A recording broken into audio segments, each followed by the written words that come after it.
Fala galera, seja bem-vindo ao canal Itaciência. Aqui você sabe mais.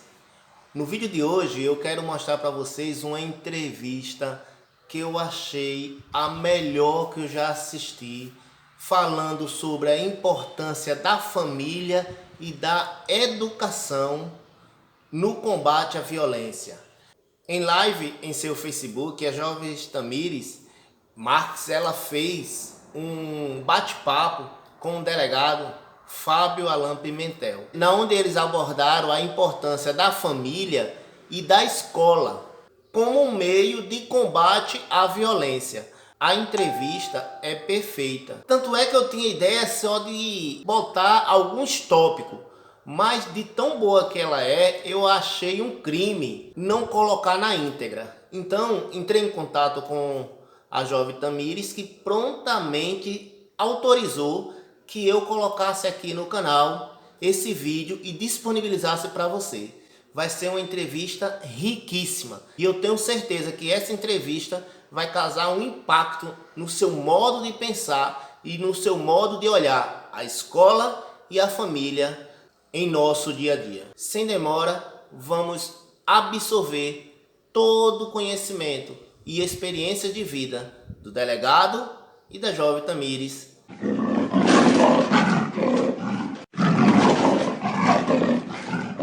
Antes de iniciar o vídeo, eu gostaria de lhe pedir uma coisa: se inscreva nesse canal e compartilhe esse vídeo com o máximo de pessoas que você puder, porque é importantíssimo o conceito que vai ser debatido nessa entrevista. Perícia, habilidade para poder exercer o tirocínio policial. Eu achei muito interessante na sua fala, porque você traz a importância da referência, né? Você consegue ver que o resultado, né, o qual te levou para realmente ser estimulado e a ver a educação como o melhor caminho, né? E lhe afastar de todas as outras coisas, né, que poderiam lhe levar para um contexto, né, de violência, foram dados pela referência dos seus pais, dentro da sua família. Então, acho que isso é muito importante. Inclusive, eu separei aqui uma pergunta que era exatamente nesse sentido, porque muitas vezes em abordagem, né, policial, você deve ter conversado com jovens que já estão inseridos nesse contexto da violência. E eu ia te perguntar, é possível ver uma similaridade entre esses jovens que às vezes você conversa, deles demonstrarem através das motivações pelas quais entraram no crime, né, que estão envolvidos na adolescência, com uma consequência gerada a partir da família? Né? Ao conversar com eles, você consegue perceber assim? Porque eu faço essa pergunta porque eu já vi diversas vezes determinados jovens falarem bem assim: ah, mas é isso mesmo aí, quem está nessa vida aí está caminhando para morrer mesmo, a gente tem medo disso não tenho nada a perder não. E aí essa frase, eu não tenho nada a perder, me faz arremeter assim: poxa, a família é de extremo valor, mas para ele não vê como um bem, né, como uma referência. Ele não tem essa motivação de olhar, de perspectiva de futuro, olhar para a família e falar: o parâmetro foi esse, né? Os meus pais me ensinaram a ir por aqui, eles eram a minha referência. Sim, a família como primeiro contato social que você tem, ela é responsável por te dar valores, né? Então elas vão dar os valores que elas conhecem como certo. Então o que é o valor? É aquilo que é certo e errado, certo? E minha família me ensinou muito o valor do trabalho também. Meu pai, por exemplo, ele nunca tirou férias na vida, sabia? E até hoje, eu estou assim hoje, eu não tiro férias, né, no trabalho, eu não consigo tirar férias, não consigo ficar longe do trabalho. O poder da influência, né? Não consigo isso muito a ninguém não, viu, gente? Tá? Mas é isso, eu mesmo não consigo deixar de trabalhar. E esse é um valor que meu pai me passou. Certo? Agora, esses jovens que estão na marginalidade, eles adotaram outro conjunto de valores, certo? Uma vez, nós prendemos um rapaz que tinha todo o braço tatuado, tá? Todo o braço tatuado, e ali eu comecei a estudar, a analisar as tatuagens que ele tinha. E era um jovem de 16 anos, tá? Ele tinha escrito no antebraço dele, vida louca com K, né?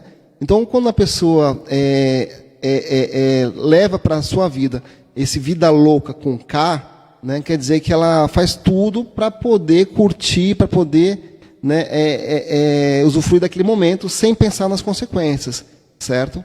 Então, a pessoa que vai usar drogas, vai beber, vai bater nas pessoas. Então, é uma pessoa sem consequências.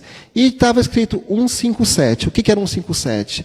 Era o artigo, né, pelo qual ele estava sendo preso, que é o roubo. Né? Para quem não sabe, o Código Penal, né, prevê no artigo 157 o crime de roubo, que é subtrair subtrair algum bem móvel mediante violência. Então, aquele jovem, né, ingressou na marginalidade, na criminalidade, cometendo crimes de roubo. Né? Eu nunca mais tive contato com ele, mas eu acredito que ele já esteja morto, infelizmente. Né? Então, esses jovens que estão na marginalidade, que a gente volta e meia aborda, volta e meia traz para a delegacia, eles têm um conjunto de valores que a família, que o meio social onde eles vivem, entregou a eles. E nesse ponto, é muito importante a gente perceber, e quando a gente fala sobre família, a gente está falando sobre laços muito estreitos, né? E eu ia até perguntar para você assim, qual a maior fragilidade que você poderia dizer assim, qual a maior fragilidade no relacionamento das famílias que poderiam acabar decorrendo em jovens assim, tão sem perspectiva mesmo de futuro, achando que realmente, né, vida louca, desafiador, tipo, eu acho que isso aqui é mais futuro para mim, tem mais a minha cara do que aquela vida, né, certinha, que não me venderam como algo que é agradável a mim, né? Eu até botei assim, que a relação de confiança, de diálogo, ela precisa acontecer dentro de casa, né? Porque dessa forma, os pais ganham até mesmo o controle, saber com quem o filho, né, anda, o que é que ele gosta. A partir do momento que você ganha o respeito dele e conhece o seu filho, ao meu ver, os problemas eles começam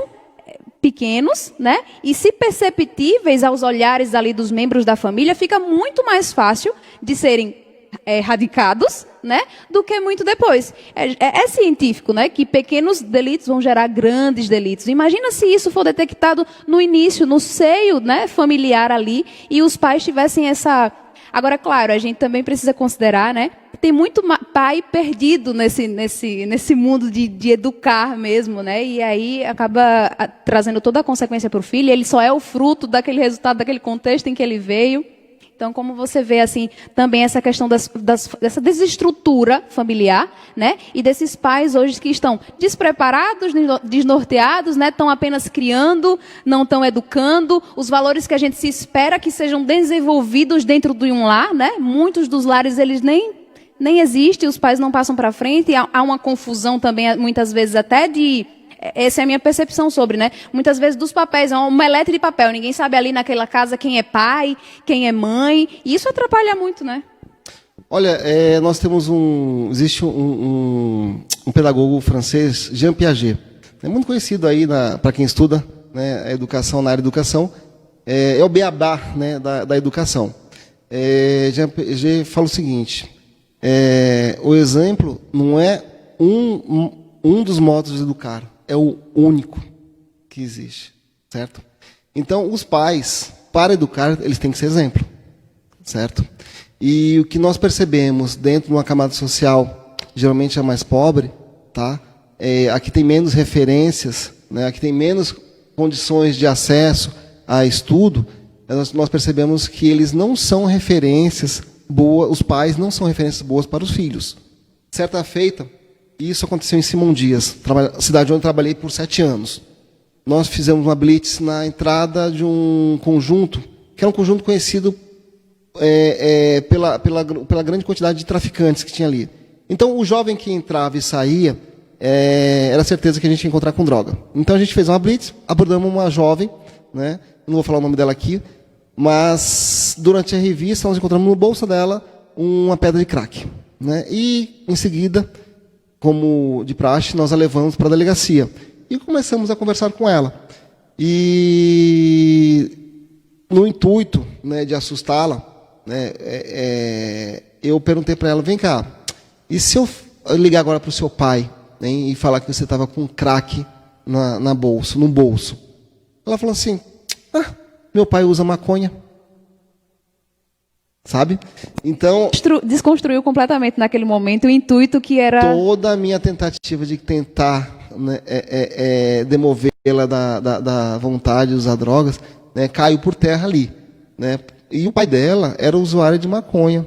Então o pai dela, de certa forma, era referência para ela poder estar ali comprando droga, entendeu? E essa menina passou anos usando droga, anos. Ela chegou no fundo do poço até roubar, certo? Para poder sustentar o vício. Depois, a última notícia que eu tive dela é que ela estava se recuperando, já tinha entrado na igreja, e estava com outros valores, né, mais cristãos, e estava se recuperando. E todo dia, a gente sabe que todo dia para um usuário de crack é uma vitória, né? É uma vitória. O usuário de crack ele é muito impulsivo, né? Então, e dizem que o crack ele vicia na primeira vez do uso, né? Diz que é muito o poder viciante do crack é muito grande, né? E a sensação de prazer dele dura segundos. Então, a pessoa que usa o crack, usa uma pedra, vai querer usar outra. Outro ponto interessante é que, quando a gente vai falar sobre violência, e principalmente da responsabilidade da família para contribuir que essa violência ela não seja propagada, né, a gente tem que pensar em lares onde a violência é uma rotina, é um hábito. Então, dificilmente esse jovem, essa criança, ela não vai propagar isso nos ambientes em que elas estiverem, inclusive, né, na escola, fora.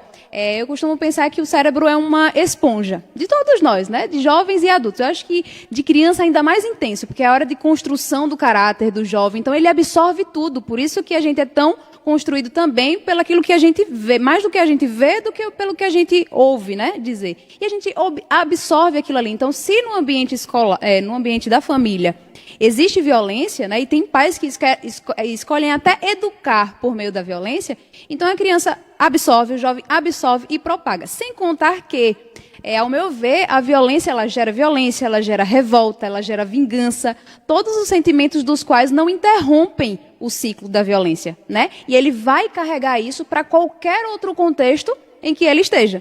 E aí nesse intervalo em que a gente pode até puxar agora para o papel também da escola, né? Porque eu percebo nos noticiários, você também percebe com certeza, o quanto a violência hoje, para os professores, para todos aqueles que participam ali do ambiente escolar, se tornou algo frequente.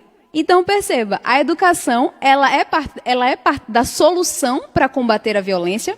A escola tem um papel fundamental, né, de educação, mas lá a violência ela chega, inclusive como sendo ameaça aos próprios professores. Então, a escola visa combater, mas ela, ao mesmo tempo, ela é vítima dessa violência. Não é? É interessante isso, porque hoje a escola ela tem sido pontos também onde o aluno acaba chegando com droga, coloca os próprios professores, diretores, num contexto de vulnerabilidade. E aí, nesse sentido, eu gostaria de perguntar assim, o que você acha que poderia ser feito através de políticas públicas, né, municipais mesmo, para falar mais próximo da nossa realidade, dentro do contexto escolar, que poderia, em certa medida, auxiliar tanto nessa... de deixar mais protegido, talvez, né, os professores, evitar que esse contexto de violência se perpetuasse dentro ali da escola. E isso automaticamente protegesse aos professores e aos próprios alunos, porque a gente sabe que a violência ali é contra... de aluno para professor, né, de professor para aluno, entre aluno e aluno. Olha, eu tenho certeza que a escola... o ambiente escolar, o ambiente que o aluno cria na escola, é um espelho do ambiente que ele tem dentro de casa, tá? Se o aluno é violento dentro de casa, dentro da escola, é porque ele encontra violência na família. Se o aluno não respeita a autoridade do professor dentro da escola, é porque ele não tem referência de autoridade no seio familiar, certo? O que acontece? Nós já estamos vivendo numa geração de alunos cujos pais eles não tiveram referências, valores, né, suficientes, né, para poder educar seus filhos, certo? Já vem de uma educação deteriorada e por isso não conseguiram passar para os seus filhos esses valores. E o primeiro deles é a autoridade e o respeito que uma pessoa, que uma criança tem que ter ter pelo seu superior hierárquico, né? No caso, na família, o superior hierárquico é o pai e a mãe, certo? Na escola é o professor. E eu lembro, eu vou trazer outra memória aqui de infância, né? Que eu tinha o maior respeito pelos meus professores, o maior respeito, né? Porque minha mãe dizia que eu tinha que respeitar muito os professores. Eu acho que eu conseguia respeitar. Eu tinha mais respeito pelos professores do que pela minha mãe e pelo meu pai. O que o professor falava na escola talvez tivesse mais autoridade para mim do que aquilo que meus pais falavam, entendeu? Era a referência de sapiência, de sabedoria, de referência moral mesmo, né? O professor, à época que eu tinha 7, 8 anos, era uma referência moral para todos os alunos. Então nós tínhamos muito respeito por eles. E os pais é quem faziam esse papel até de ensinar que ali ele estaria como uma autoridade. Mas hoje a gente percebe pais que conseguem tirar a autoridade que o professor teria. E isso dificulta muito, né, no processo do professor. Inclusive, eu acho muito interessante quando Mário Cortella ele fala sobre essa questão assim, do professor. Porque ele fala assim, eu sempre sou questionado nas diversas palestras que eu vou, sobre qual é a contribuição do professor, da educação, para a formação dos jovens. E aí eu falo, desse tantinho. E aí todo mundo para assim, tipo, cara, um educador vem falar pra gente, vai falar que é desse tantinho aqui que contribui para a formação? Aí eles, só basta você analisar o tempo em que a criança passa na escola e o tempo em que ele passa com a família. Né? O tempo que ele passa no lazer, na frente da televisão. Então, o professor ele tem que se desdobrar em 4 horas numa sala cheia de alunos para dar conta de crianças que vêm com realidades completamente distintas para ele ensinar matemática, português, inglês. Quer dizer, isso tudo se der tempo. Porque ele tem que cuidar de manter as crianças sem se matarem, né? Ensinar as crianças cuidarem do material uma das outras, né? Ensinar educação sexual, educação física, educação cultural, educação artística. Então, nesse ponto, faz até uma interligação com a questão da família. A família, a partir do momento que ela falha, né? Ela acaba também prejudicando a continuidade do processo através da escola. Como eu disse inicialmente, eu acho que são institutos diferentes, com responsabilidades em alguns pontos diferentes, mas são extremamente complementares. Quando uma falha, compromete ao da outra, né? E vice-versa. Então, a família ela não pode completamente delegar à escola, porque a escola não vai dar conta de tudo, é muita responsabilidade, é muita criança. Então, imagina só, se você como pai falhar com 1, 2 filhos ali dentro de casa, imagina para o professor, né, para a escola, com diversas realidades ali. Então, é perigoso também, e a gente tem visto um pouco disso de pais esperando que a escola faça parte, né, que ele não quer fazer, porque está sendo visto... Eu tenho essa impressão, pelo menos, não sei se você, mas há uma geração de pais vendo educação como um sacrifício, né? E não como uma bênção, algo de fato prazeroso. E educar é difícil, mas eu acho que dá muito mais trabalho não educar. Né? Os resultados de você como pai não educar são muito mais prejudiciais. Você concorda? Na verdade, o que acontece? Nós temos uma geração de pais que já entraram em estado de falência na educação, certo? E também eles têm a geração deles, na qual eles fizeram parte quando adolescentes, era muito diferente da atual, certo? Tanto é que em Simão Dias eu sempre preferi dar palestra para os pais sobre drogas. Sempre que eu era chamado, eu falava assim, olha, vamos falar com os pais, tá? Por quê? Eu, em uma hora com um monte de criança, não vou conseguir passar para eles, né, o conhecimento suficiente para eles poderem adotarem a ideia de que usar drogas é errado. Então, vamos falar com os pais, que são mais maduros, e conscientizá-los do problema sobre as drogas. Né? Então, eu sempre priorizei nas palestras o público-alvo adulto, né? Até porque eu também tenho mais facilidade de falar com adulto do que com criança. Né? E esse é o problema. Nós queremos atribuir à escola todas as responsabilidades em relação à formação do ser humano. Né? O ideal seria realmente que a criança chegasse na escola educada, né? Com um conjunto de valores e referências morais, né, suficiente para poder estar ali vivendo em sociedade. Né? Porque é na escola que realmente a criança vai viver o ápice dela, em relação à sociabilidade. E, por vezes, tem crianças que saem de escola, saem de famílias falidas, né, cuja educação é deficiente, e acabam ingressando na escola, né, de forma com uma relação, com um comportamento inadequado para viver em sociedade. Então, a escola acaba absorvendo a responsabilidade de socializar aquela criança, né? Fato, coisa, né, obrigação que seria dos pais, né? Então, realmente, a escola, como você tem razão, ela acaba abarcando aí um leque de responsabilidades que não era dela. E acaba não sendo eficiente, né? Você já viu, eu já vi várias postagens, né, nas redes sociais dizendo, olha, na escola a gente ensina português, matemática, história, geografia, né, educação, né, falar bom dia, boa noite, sim senhor, sim senhora, é dentro da família, é em casa. E eu acho interessante falar da educação associado à violência, mas ao mesmo tempo a gente precisa reconhecer que parece que no Brasil a gente ainda não atribui tamanha importância à educação como se ela não fosse tão eficiente, né, no combate da violência. Ou talvez por termos a ideia de que tipo, é algo preventivo, é algo a longo prazo, nos parece mais eficiente, ou pelo menos a gente sempre tem enxergar o combate à violência associado ao policiamento, né, ao poder judiciário, ao sistema carcerário. Mas quando a gente pensa na educação, a gente pode até admitir e chegar ao consenso de que realmente é um instrumento essencial no combate para a violência, né? Pensa na família, pensa na escola, a gente admite isso. Mas, no fundo, a gente, talvez, por ver assim, quando está indo preso, dá aquela sensação de resposta à violência. Não, está sendo cuidada, né? Olha o policiamento aí, né? Olha o sistema carcerário, está lotado. Então, o Estado está dando conta ali. E aí fica parecendo que a educação não é vista também com tanto potencial para isso. E seria, né?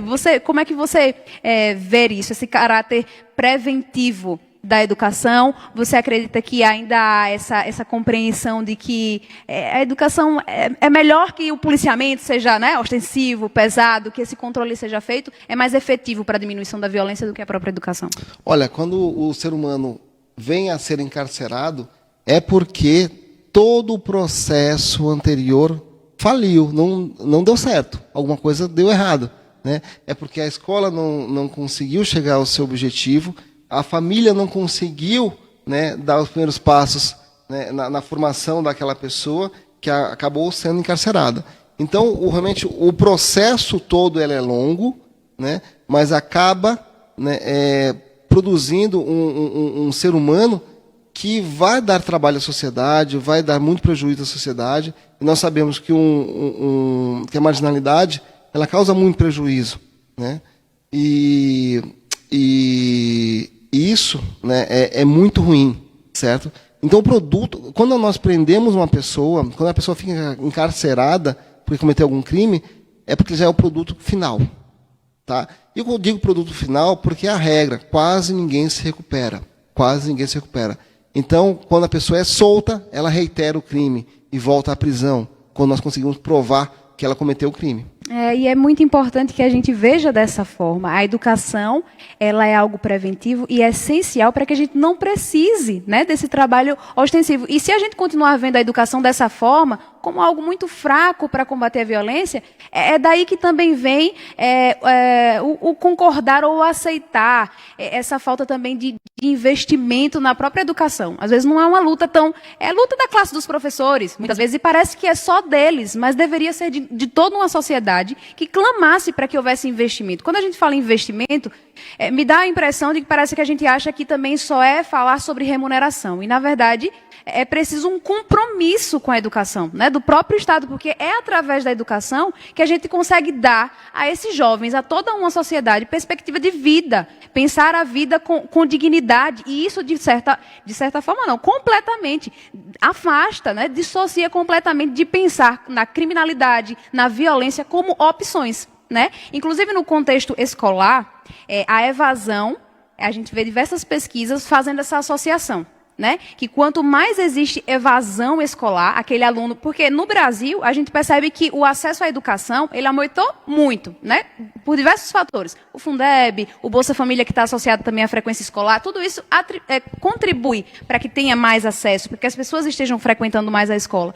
Mas, ao mesmo tempo, a gente vê que muitos ainda não concluem o ensino fundamental, o ensino médio, e essa evasão, né? Como você vê essa associação direta entre a evasão escolar e essa entrada do jovem, né? Essa escolha de entrar do jovem no crime e na violência? Olha, primeiro, para falar de política educacional, a gente tem que falar sobre os salários, né? Melhoria salarial. O salário é aquele atrativo, né, financeiro, monetário, que vai atrair as melhores cabeças para uma classe, para um quadro de profissionais, certo?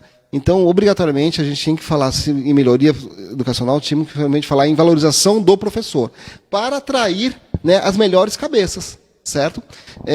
Eu tiro como exemplo, por exemplo, o quadro de policiais que hoje nós temos em Sergipe, certo? O salário dos policiais civis aumentou, né, de forma bastante razoável nos últimos anos. É certo que nos últimos 6 anos não houve um aumento salarial pelo desgaste inflacionário, mas ainda assim continua atrativo. Então, esse salário atraiu boas cabeças para poder formar o quadro no último concurso que nós tivemos aqui, foi em 2015-2016, certo? Se nós, então, temos uma política salarial séria, né, em relação aos professores, nós vamos realmente atrair os melhores profissionais, certo? Agora, você falou sobre evasão e... A evasão escolar como um fator que estimula, né, distancia ao jovem, né, desse interesse pela conduta, pelos valores corretos, pela ética, porque acaba que ele acaba, dependendo do contexto também social em que ele está inserido, né, sim, ele é estimulado também a ver o crime, a violência como vantagem, né? E a escola seria a única liga que ele tem ali para reaproximar ele de valores que talvez ele não conseguiu em casa, e a escola seria aquele ponto. Mas a partir do momento em que o jovem ele se afasta também desse contexto da escola, onde vai ter ali como referência, né, os professores, todo aquele aprendizado, então também isso estaria correlato a permitir que o jovem também estivesse se aproximando ainda mais de um contexto, né, violento, vendo vantagem. Até porque o jovem, ele vai, por exemplo, ele não estuda, ele vai ter menos oportunidades de trabalho, né? Mas o jovem, ele também quer ter as coisas dele, as conquistas dele. Ele não está abrindo mão, né, de ter a renda dele para conquistar as coisas que ele quer. Então, se ele tiver, por exemplo, num bairro, ele convive num bairro totalmente violento, por exemplo, ele vai ser atingido pelaquela influência de que, tipo, fulaninho conseguiu um trabalho ali através daquela forma, e parece que é vantagem, que ele está conseguindo isso de forma rápida, e nem precisou estudar. Né? E aí ele segue aquele caminho também. Então, a evasão escolar, ao meu ver, também é um fator que pode empurrar e deixar mais aproximado. Claro, tem pessoas que escolheram não estudar, não quer dizer automaticamente, né, que vão estar voltadas para a questão do crime. Mas no que diz respeito hoje ao jovem, é interessante que ele continue dentro do contexto escolar, né, que ele tenha essa influência. E aí eu já ia jogar até uma pergunta para você nesse sentido, de que, tipo, como você poderia ver a escola, o que poderia ser feito, assim, de medidas concretas dentro da escola, que você acha que faz com que o jovem, ele, de fato, ele esteja apaixonado pela escola, goste daquele ambiente, sabe? E o faça se distanciar mesmo desse interesse por tudo que envolve a violência. Bom, na verdade, as principais correntes, as correntes mais modernas da pedagogia, né, da didática, dizem que colocar a educação dentro do contexto do aluno é a forma mais adequada de mostrar ao jovem, ao aluno, que educação tem um interesse prático, né, tem um interesse que pode ser aplicado no seu dia a dia, né? Agora, o problema é o seguinte, educação não é algo de efeito imediato, como você disse. Às vezes, você tem que estudar quantos anos para você conseguir uma profissão? Você que é formado em Direito, 5 anos de faculdade de Direito, né, mais 3 no ensino médio e 8, 9 anos, né, no ensino básico. Então, é muito tempo estudando e você não tem um efeito, né, imediato. Você não vai ganhar dinheiro, né, no logo que sai, exato. Né? E, por vezes, aquela pessoa que está na periferia e vê uma pessoa que está envolvida no tráfico de drogas ganhando dinheiro, né, e comprando um tênis, comprando um celular, né, ele vai ver mais vantagem em ser inserido no tráfico de drogas, entrar no tráfico de drogas, do que estudar. Né? Ele não vai entender que estudar tem resultados a médio e longo prazo. Né? Esse é o problema, né? Essa dicotomia aí, né, entre o hoje, né, o pragmatismo do tráfico de drogas, né, do roubo, dos furtos, e o estudar por anos a fio, para depois você conseguir algum resultado. Isso é interessante e preocupante, né? Porque a gente percebe que o problema é muito grande e é por conta disso que a gente tende a subestimar que esse processo lento educacional, né, ele seria um dos principais mecanismos de combate a essa violência. Mas a gente não pode desacreditar que esse é o caminho, e eu vou guardar comigo isso que você acabou de comentar. Quando é preciso controle repressivo, é porque todo o restante do processo, o processo que era para vir anterior, de contribuição da família e da escola, ele falhou. Então, é muito importante isso. E eu trouxe aqui alguns livros que eu sempre gosto de aproveitar a oportunidade para indicar boas leituras. E aí, eu trouxe aqui um deles, que é falando sobre a educação, que é de uma história de uma garota muito, muito bacana. Eu estimulo que vocês conheçam a história dela. Malala. Esse livro aqui traz a biografia de uma garota muito jovem que defende a educação, que colocou sua vida em risco porque entende que a educação faz parte de um processo que ajuda a sociedade a crescer. E eu desafio você a ler esse livro, viu? Inclusive está disposto para quem quiser e é daqui de Tobias. Eu posso emprestar ele também, contanto que leia. Tem outro livro aqui que eu gostaria também de compartilhar com vocês, que é esse aqui, na verdade. Educação, da escritora americana Ellen White. É um excelente livro também, e que vocês podem estar pesquisando e também adquirindo, e tem tudo a ver com o que a gente está falando aqui hoje. Bom, sobre esse assunto, eu cheguei até a tocar com você, mas depois saí, que é do tema, que seria a violência dentro da escola no que diz respeito aos professores. Né? Eles reclamam muito que quando o aluno ele chega no ambiente da escola, na verdade foi o Mário Cortella também que falou sobre isso, que às vezes o professor está sendo o primeiro adulto que está tentando impor autoridade que a criança encontra no dia a dia dela. Né? E olha a dificuldade. Falha a família, e aí quando chega na escola, aí o professor fala, tira o boné, senta, fez a atividade, né? E aquela criança vai partir para a violência, porque para ele ali é uma forma de... gente, né? Quem é você? Ele não foi educado pelos pais de que o professor ele é uma autoridade. Ele não tem os pais, né, como autoridade, e aí os professores acabam se tornando vítimas de todo esse processo também. E eu acredito que a polícia, e muitas vezes, ela tem sim um papel em que pode estar auxiliando as escolas. E eu gostaria de saber, ou aqui no nosso município, ou o projeto que você já conheça, você acredita que os policiais, sua equipe, por exemplo, ela teria como contribuir nesse processo? Porque quando a gente olha a polícia, a gente já vê com essa questão, né, ostensiva, mas tem um papel educador, sabe? Tem um educador para a sociedade, para esse jovem. Teria como vocês, juntamente com a escola, vocês acreditam que poderiam auxiliar nessa educação e de estímulo a desestimular os jovens para a violência? Bom, geralmente os jovens que vêm da sociedade da camada mais pobre, ela podem, por vezes, estar vivendo num ambiente de libertinagem. Né? Então, quando ele é inserido dentro de uma escola e tem que começar a cumprir regras, isso é conflitante para ele. Né? Tem que sentar, tirar o boné, né? Cumprir o horário, né? Obedecer o professor. E aí, então, o professor, como primeira pessoa de autoridade ali na escola, é vítima dessa violência, né? desse não estar acostumado a obedecer. Então, ele realmente vai sofrer com esse aluno. Né? O que nós fazemos, por vezes, nós policiais, por vezes, acontece que nós somos chamados às escolas para poder impor essa autoridade. Né? E, infelizmente, essa autoridade, às vezes, ela é colocada por medo. Né? Ela se coloca né, porque esse jovem tem medo da polícia. Né, então, acaba funcionando, né, por linhas tortas, mas acaba funcionando.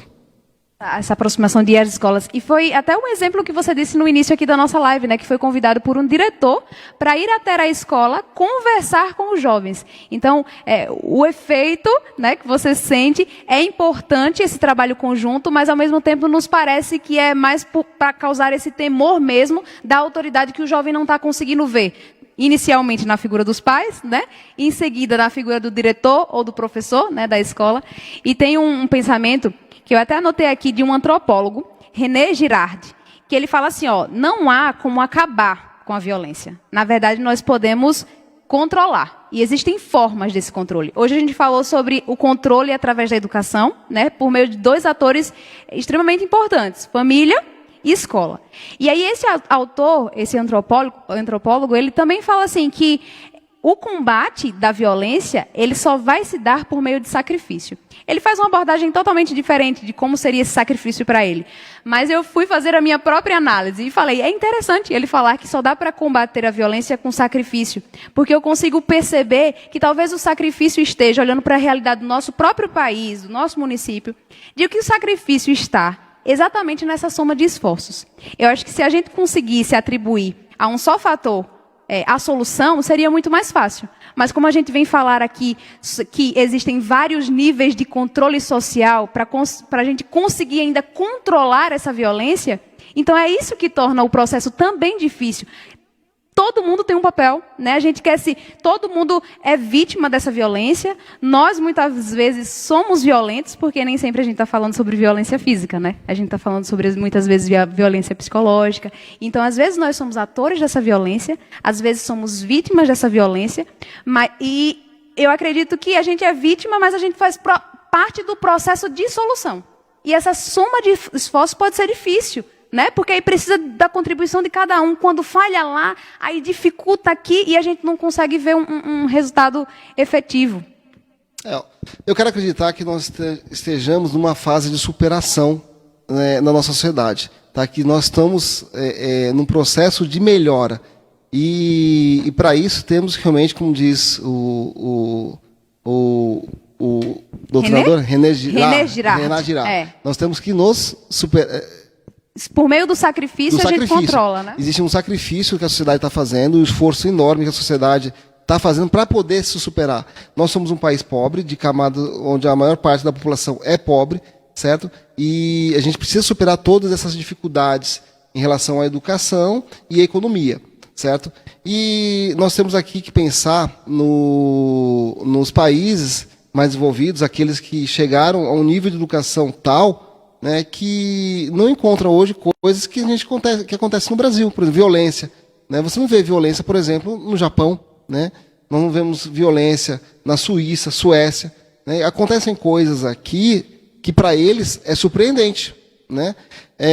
Você imagina, por exemplo, você entrar num ônibus e você não encontrar um cobrador, você encontrar simplesmente uma caixa ali onde você deixa a nota, né, da passagem que você vai pagar, e você mesmo pega o troco, certo? Existem sociedades que, assim, o Japão, por exemplo, né, onde você chega no metrô, você deixa a sua bicicleta sem cadeado, quando você volta no final do dia para pegar a sua bicicleta, ela vai estar lá, né, e ninguém mexeu nela, entendeu? Então existe sociedades que conseguiram se superar, né, que já passaram pelo que nós passamos, certo? Em menor ou maior grau, mas passaram pelo que nós passamos e superaram, chegaram a um nível de educação tal, né, que o grau de civilidade deles é referência no mundo inteiro.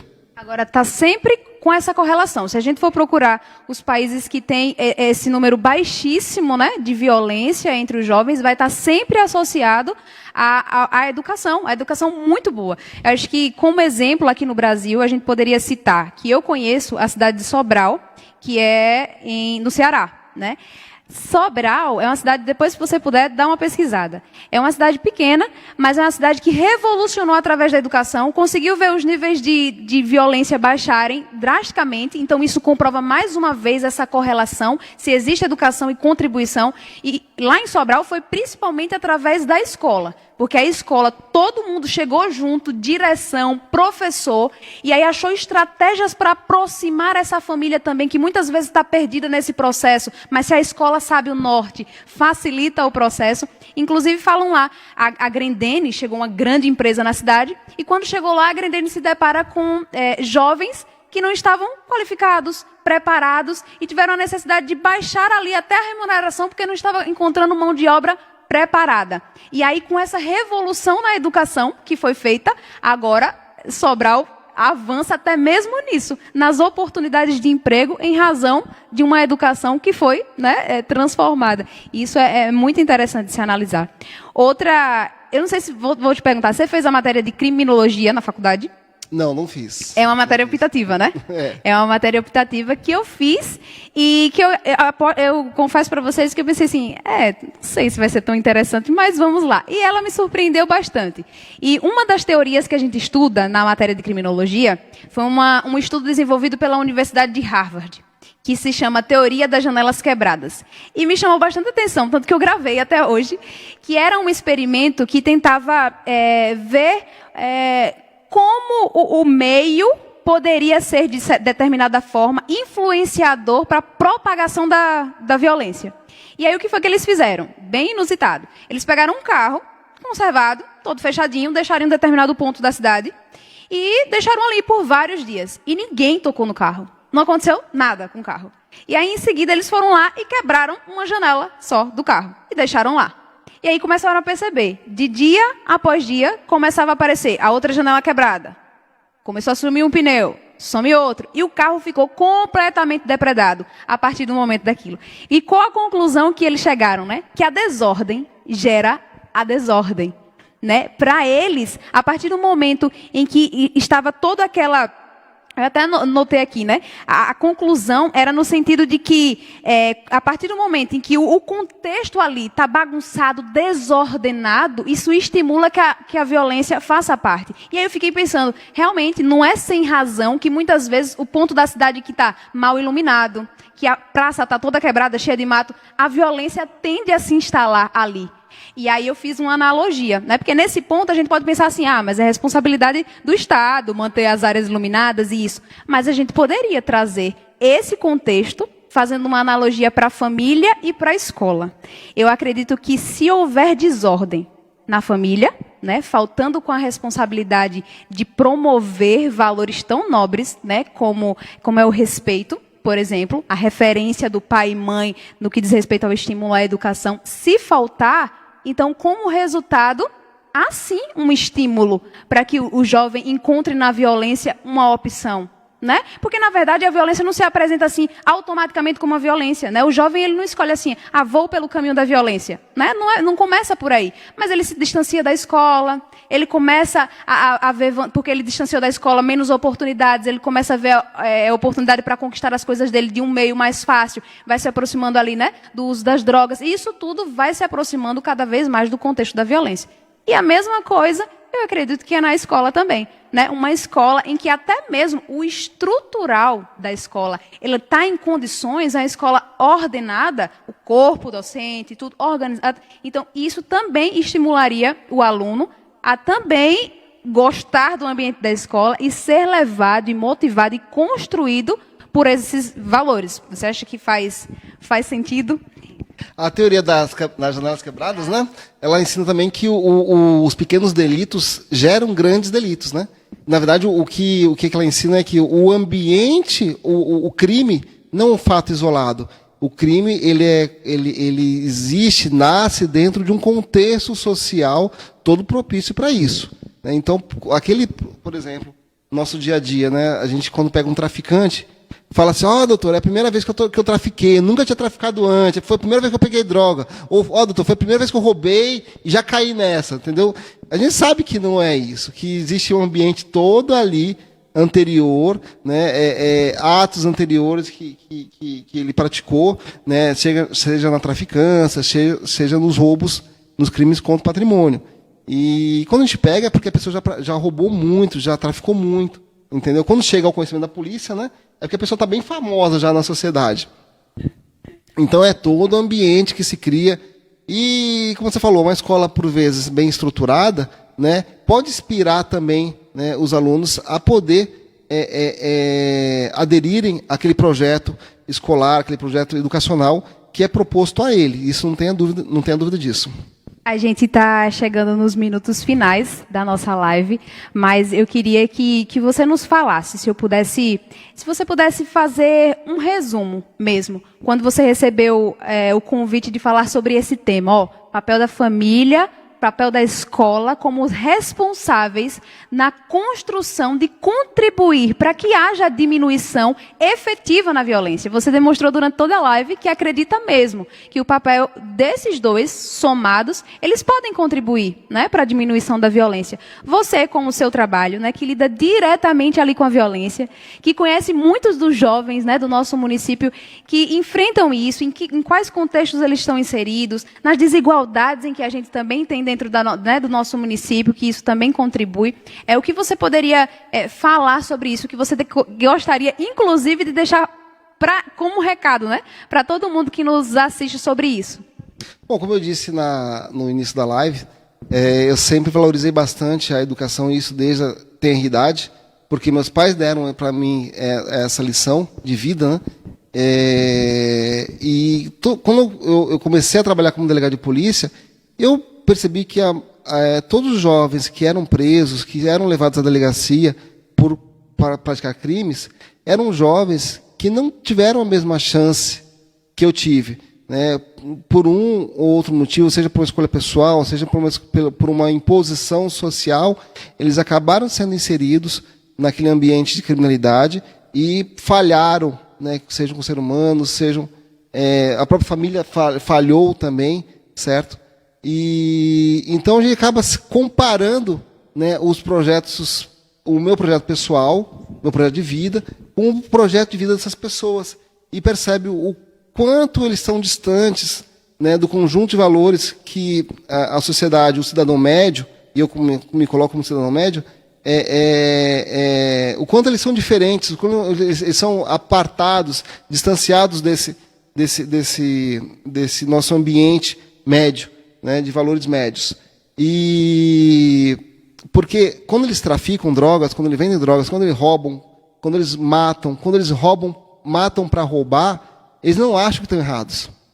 Esses são os valores que eles têm, né, que eles cultivaram desde a infância, né? Então são ambientes, né, são ambientes e valores totalmente diferentes, né? É isso. Eu fico muito feliz de poder trazer para todos vocês que nos assistem alguém que, com muita propriedade e a partir da sua experiência, pode falar sobre isso. Eu acho que a gente poderia dizer, inclusive, doutor Fábio, que a gente nasceu privilegiado. E aí, por isso que a gente tem tanta dificuldade de olhar para toda essa situação da desigualdade, do jovem que escolhe optar pela violência, que é violento, porque a gente não nasceu nesse contexto, né? E é tão difícil para a gente, e é tão fácil a gente acreditar que para esses, só o controle ostensivo, só com a própria violência seria capaz de resolver toda essa situação. Mas não é verdade. Ele está aqui para mostrar que, trabalhando nesse controle ostensivo, ele ainda acredita que a educação seria muito mais eficiente, né? E talvez o trabalho dele não precisasse, né, existir se a gente vivesse num mundo, né, ideal onde a educação de fato fosse efetiva. Não precisa chegar a não existir, mas porque eu preciso de trabalho. Claro, mas poderia diminuir, pelo menos. Exatamente. Né? Mas, se nós tivéssemos uma educação, uma sociedade mais educada, que valorizasse mais a educação, eu com certeza teria menos trabalho. Sim, com certeza. A gente chega ao final da nossa live. Eu agradeço ao Dr. Fábio por ter contribuído com seus posicionamentos, porque eu acredito que nos agrega, nos faz voltar alguns minutos para refletir sobre o tema que muitas vezes a gente acha que sabe tanto, mas às vezes precisa ser reforçado para a gente ser chamado para a nossa responsabilidade, né? Você tem a sua responsabilidade dentro da sua profissão, mas você tem a sua responsabilidade propriamente como cidadão, dentro do seu próprio lar, de não ser propagador dessa violência. Todos nós precisamos interromper o ciclo da violência, onde quer que contexto que estejamos inseridos. A escola tem um papel, a família tem o seu papel, e nós individualmente temos também, né, o nosso papel. Se vocês gostaram da live, tem a oportunidade de vocês compartilharem com amigos que não puderam assistir hoje, porque a gravação vai ficar salva no meu perfil do Facebook. Então, eu gostaria, inclusive, de dizer para vocês que a gente vai ter em uma nova oportunidade, uma outra live com um tema muito interessante. Então, é só ficar sintonizado, acompanhar as notícias, que logo, logo a gente vai estar novamente juntos para falar sobre um outro tema. Agradeço a todos vocês que nos assistiram. Se me permite uma observação rapidinho? Claro, pode falar. Dizem que a gente não basta só falar, né? Tem que fazer também. Nós, nas últimas semanas, trouxemos para a delegacia um adolescente infrator, né, que está trabalhando agora conosco, certo? Ele morava na rodoviária, né, e nós soubemos do que estava acontecendo e de que ele tinha feito alguns furtos, alguns roubos na cidade. Então nós o trouxemos para a delegacia. Ele foi ouvido nos procedimentos que ele é suspeito de praticar o roubo e decidimos adotá-lo como jovem aprendiz na delegacia, né, e colocamos ele também na casa de abrigo, né, onde ele está dormindo, está almoçando, jantando, tomando café, né, e de manhãzinha ele vai para a delegacia, trabalha até meio-dia, está ganhando por isso, né, nós estamos pagando para ele, né, e eu acredito que a gente vai conseguir mudar a escala de valores dele, né, vamos conseguir inserir outros valores a ele. Eu acho que o jovem, ele, principalmente da forma que nós o pegamos, merece talvez uma nova chance. Uma credibilidade.